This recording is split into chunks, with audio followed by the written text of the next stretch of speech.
I'm so surprised. I'm so surprised. And let me say that I'm being openly facetious, and I'll ask a rhetorical question, meaning it's not to be answered, it's just asking a question. Are you convinced now, Skip Bayless? Are you gonna listen to when I try to educate you? I'm gonna give a rhetorical answer. No! You understand? You just don't get it, will you? You'll never learn. Listen, did you hear what Andrew Bynum said? Andrew Bynum, despite his beautiful eloquence, despite the fact that he's an honest kid, he's somebody that's incredibly smart, all right, all of these things need to be said about him. But what did I say? Listen to the words. He said, I never thought. And then he talked about bowling. You know why? Because Andrew Bynum's always thinking. And you know what he's always thinking, Skip? That he knows better than everybody else. That's the problem with Andrew Bynum. Rookie year, let me just break this down to you, all right? Rookie year. I thought we were talking about bowling. Let me finish. I'm going to get to that. Rookie year, he missed 36 games. Played all 82 the next year. Next year, he missed 47 games. Another year, he missed 32 games. Then 17. Then 28. And last year, his best season of his career, when he averaged 18 and 11, he missed 5 games. Oh, what did only I say? 5. That's it, just Pretty 5 good. games. Just 5 games last year. But what did I tell you? And you thought I was being disrespectful when I talked about his penchant for drag racing and all of this other stuff. I'm trying to tell you something about the kid.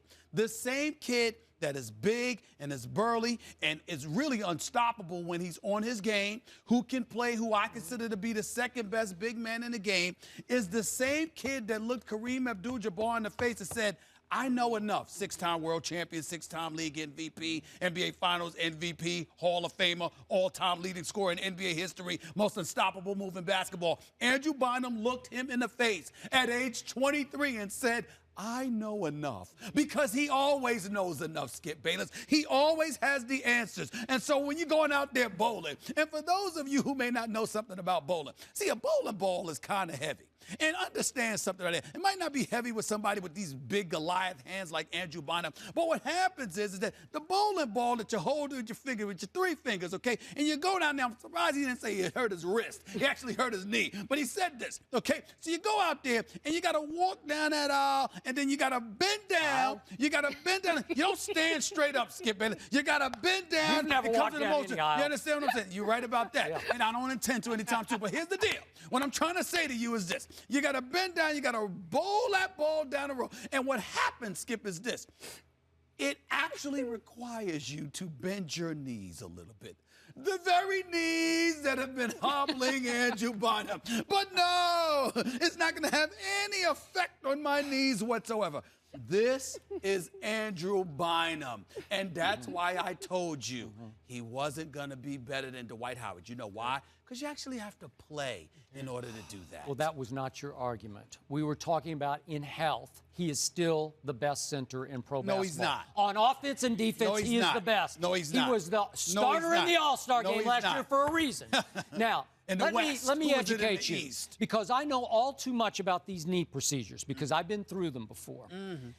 I don't believe that Andrew Bynum hurt his good knee while bowling. I'm sorry, because as he just told you, if you listen carefully, he has been under the supervision of the Sixers squatting. Do you know what squatting means? Yes. It means putting weight Yes. on your shoulders. But he didn't tell him he was going bowling. Okay. They didn't know he went bowling. Putting big weight on your shoulders and bending your knees down. That's a lot riskier than bowling is. So I'm not buying bowling because I'm not buying bruised knees. Do you know what a knee bruise is? It has to come from falling down or taking a blow to the knee.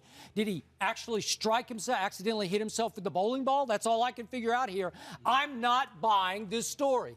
What I didn't like about what Andrew Bynum did, he went to Germany for this knee procedure that all the Kobe's are going to get. And I love this procedure. I believe in it. It's about to be made legal in the United States, maybe first of the year. So he won't have to go to Germany. These athletes won't have to go to Germany anymore.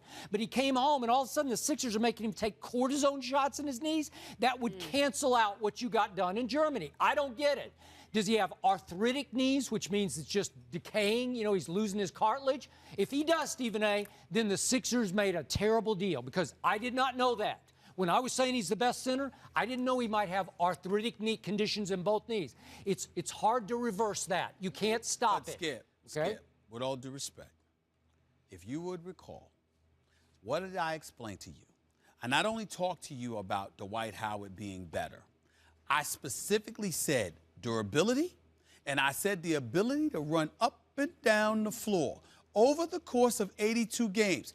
If Andrew Bynum could sit there and take his time and eat Twinkies and call his mama and sit there and have a good time while he's shooting baskets, you'd have me. But the point is, last time I checked, playing the game of basketball requires you to run up and down the court 94 feet for an abundance of games during an NBA regular season between the months of November through April, and then in May and possibly June, you have to be able to deliver the goods. And I specifically said to you, Skip Bayless, before you place your stock in this dude, did you see this guy's history? Do you understand that health-wise, he is not reliable? Your response to me was, I don't care. He'll be because fine. He was great last year. He was perfectly healthy the whole year. And I said to you, a dead clock is right twice a day. And I said to you, that's one season. And now you're trying to defend a Dwight Howard coming off major back surgery. Right. Wow. And I said to you, coming off a major back surgery, he would still be better. Now, Dwight Howard is not healthy.